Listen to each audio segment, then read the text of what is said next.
অনেক দিন আগের কথা। একটা রাজমহলে একটা ধনী মেয়ে বাস করত। ওর নাম ছিল রানী। ওকে দেখতেও খুব মিষ্টি ছিল। ওর সুন্দর চেহারার কারণে লোকেরা তার ছেলের সম্বন্ধ নিয়ে অনেক দূর থেকে আসত, কিন্তু রানী সবাইকে বারণ করে দিত আর বলতো, আমি পৃথিবীর সব থেকে সুন্দর ছেলেকে বিয়ে করব। ওই গ্রাম থেকে কিছু মাইল দূরে একটা ঘন জঙ্গল ছিল, যেখানে একটা ভূত বাস করত। ও রানীর সুন্দর চেহারা দেখে ওর সাথে বিয়ে করবে ভাবছিল। ওই ভূত মানুষের রূপ ধারণ করে নিজের বিয়ের প্রস্তাব নিয়ে রানীর কাছে আসে আর ওকে বলে, রানী, আমি তোমাকে বিয়ে করতে চাই। রানী ওকে সরাসরি বারণ করে দেয়। এরকম কথা শুনে ভূত ওকে বলে, একদিন আমি তোমাকে বিয়ে করে তবেই ছাড়ব। এ কথা বলে ভূত ওখান থেকে চলে যায়। তার কিছুদিন পর চিন্ময় নামের একটি ছেলে রানীর কাছে আসে আর ওকে বলে, তোমাকে দেখতে খুব সুন্দর, আমি তোমাকে বিয়ে করতে চাই। চিন্ময় দেখতে খুব সুন্দর ছিল। চিন্ময়কে দেখে রানী মনে মনে ভাবে, এত সুন্দর ছেলে আমি কখনো দেখিনি, আমি এর সাথেই বিয়ে করতে চাই। তারপর আর কি, রানী চিন্ময়ের প্রস্তাবে রাজি হয়ে যায়। বিয়ের প্রস্তুতি হয়ে গেলে রানী সাজগোজ করে ভাবতে লাগে, চলো আমি গিয়ে চিন্ময়কে দেখে আসি, ও রেডি হয়েছে কিনা দেখি। রানী তারপর চিন্ময়কে দেখতে ওই রুমে যায়। আর ও যখনই রুমে ঢোকে, ও দেখে যে চিন্ময়ের জায়গায় এক ভয়ঙ্কর ভূত বসেছিল। রানী ওকে দেখে অজ্ঞান হয়ে যায়। জ্ঞান ফিরে আসার আগে ভূত একটা সুন্দর ছেলের রূপ নিয়ে নিল। রানী কিছু বুঝতে পারার আগেই ভূত নিজের কালো জাদুর সাহায্যে রানীর স্মৃতিশক্তি মুছে ফেলে দেয় আর তারপর ওকে বলে, আমাদের বিয়ে হয়ে গেছে আর আমি তোমার স্বামী। ওই ভূত চিন্ময়ের মাথার থেকে সব স্মৃতি মুছে দেয় আর ভূত ওকে একটা জঙ্গলে ছেড়ে আসে। কিছু সময় পর ধীরে ধীরে চিন্ময় রানীর নাম মনে করে আর ও রানীকে খুঁজতে শুরু করে। একদিন ও খুব কাঁদছিল। তখন পাশের এক বয়স্ক মহিলা যজ্ঞ করছিল। মহিলা চিন্ময়ের কান্নার শব্দ শুনতে পায় আর ওর কাছে গিয়ে ওকে জিজ্ঞেস করে, আরে বাবা, তুমি কে? আমার নাম চিন্ময়। বাবা, আমি তো এখানেই থাকি। আমি নিজের স্মৃতি ভুলে গেছি, আমি কিচ্ছু মনে করতে পারছি না। মহিলা তন্ত্রবিদ্যা জানত। ও তার তন্ত্রবিদ্যার সাহায্যে ও ব্যাপারে জেনে যায়। কাঁদিস না বাবা, আমি তোমাকে একটা মন্ত্র বলছি, যাতে তোমার সব স্মৃতিশক্তি আবার ফিরে আসবে। আর তার সঙ্গেই মহিলা ওকে একটা চাকু দেয় আর ওকে বলে, নে বাবা, এই চাকু ভূতকে মারতে সাহায্য করবে। ও মনে মনে মন্ত্র জপ করে আর ও নিজের সব স্মৃতিশক্তি ফিরিয়ে পায়। স্মৃতি ফিরে আসলে চিন্ময় মহলে পৌঁছায়। রাজমহলে গিয়ে ও রানীকে দেখতে পায়। রানী তারপর ওকে জিজ্ঞেস করে, তুমি কে?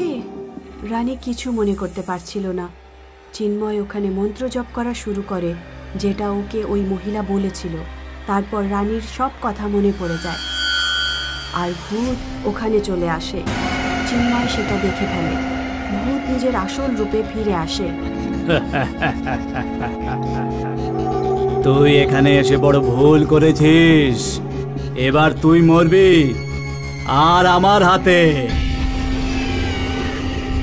চিন্ময় বয়স্ক মহিলার দেওয়া চাকু বার করে আর সোজা ভূতের পেটের মধ্যে ঢুকিয়ে দেয়। ভূত ছটফট করতে করতে মারা যায়।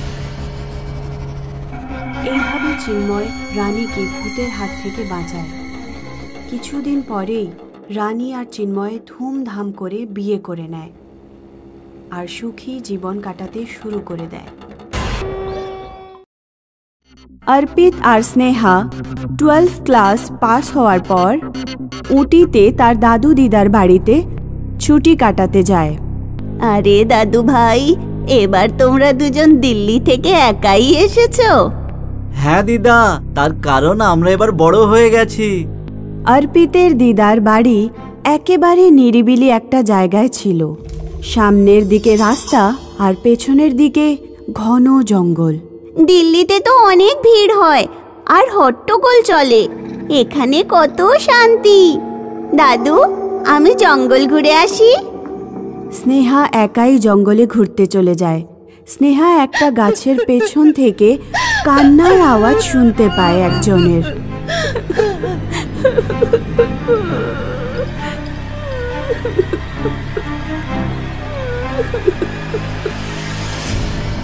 স্নেহা ভয় পেয়ে যায় আর দৌড়তে দৌড়তে বাড়িতে পৌঁছায়। কি হয়েছে আমার সোনা? তোমার মুখ এত শুকনো লাগছে কেন? দাদু, ওই জঙ্গলে গাছের নিচে বসে একজন কাঁদছে। স্নেহার দাদু স্নেহার সাথেই যায়, কিন্তু উনি ওখানে কাউকে দেখতে পান না। এখানে তো কেউ নেই দেখছি মা। তুই হয়তো কি দেখে ফেলেছিস। না না দাদু, ওই মহিলা এই গাছটার পেছনেই বসে কাঁদছিল।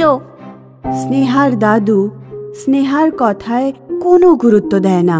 চলো আমরা বাড়ি গিয়ে একটা ভালো সিনেমা দেখি, বুঝলে? ওই রাত্রে যখন অর্পিত আর স্নেহা নিজের রুমে ঘুমোচ্ছিল, তখন ওরা আবার কোনো মহিলার কান্নার আওয়াজ শুনতে পায়। এই আওয়াজ তো জঙ্গলের দিক থেকে আসছে। দাদু দিদাকে ঘুম থেকে জাগানো দরকার। না, ওনাদেরকে ডিস্টার্ব করে লাভ নেই। অর্পিত আর স্নেহা আওয়াজের অনুসরণ করে জঙ্গলের গভীরে যায়।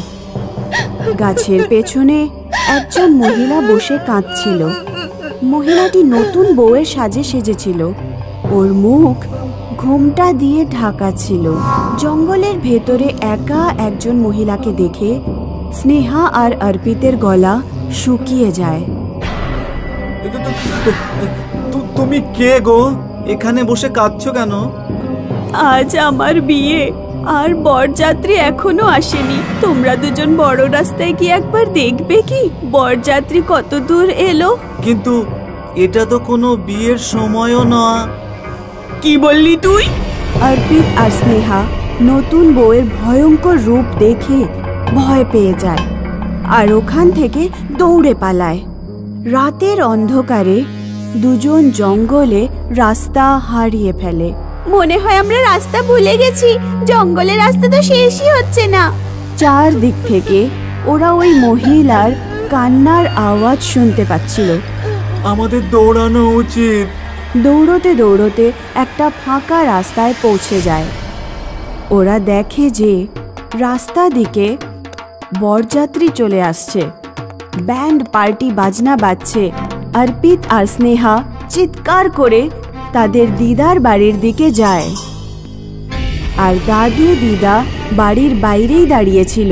বাচ্চারা, কোথায় গিয়েছিলে তোমরা? আমরা তোমাদেরকে কখন থেকে খুঁজছি। আমরা ভূতের বরযাত্রী দেখলাম, ওরা এদিকেই আসছে। তোমাদের দুজনের মাথা খারাপ হয়ে গেছে। চলো ভেতরে চলো, আর রাত্রে বাইরে আসবে না যেন।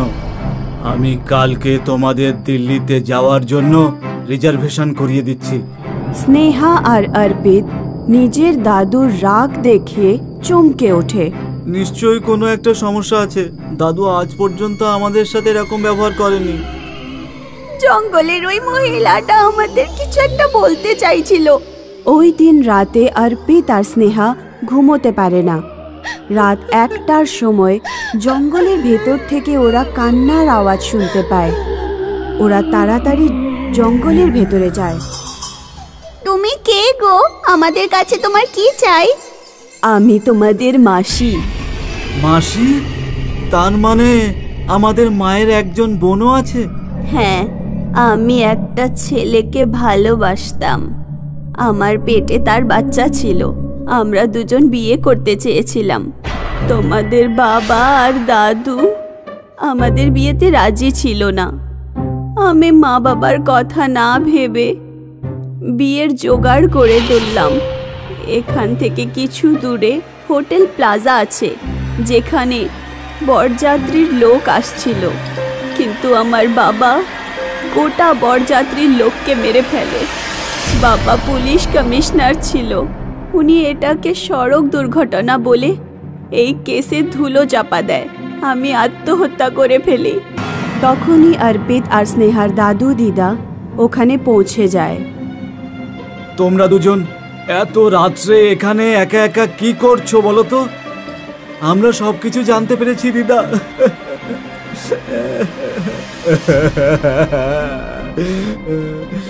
আমাকে ক্ষমা করে দে আমার মা। আমি আমার সম্মান রাখার জন্য পাগল হয়ে গিয়েছিলাম। আমি আমার নিজের মেয়েকে হারিয়ে ফেললাম। আজও জঙ্গলে লোকেরা একজন মহিলার কান্নার আওয়াজ পায়। প্রায়ই লোকেরা ওই রাস্তা দিয়ে ভূতের বরযাত্রী দেখতে পায়।